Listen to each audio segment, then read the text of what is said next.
This is Storm Chaser Aaron J. Jack here in southern Manitoba, where it's been snowing all night and strong winds now moving through here.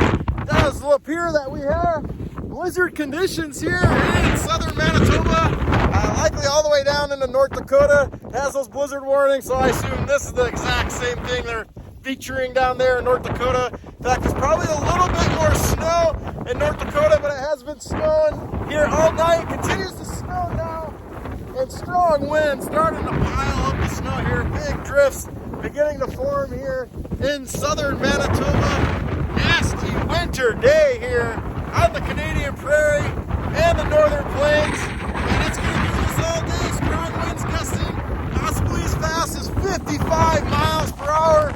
We'll just continue to pile up the snow all day here and into tomorrow. Those blizzard warnings in North Dakota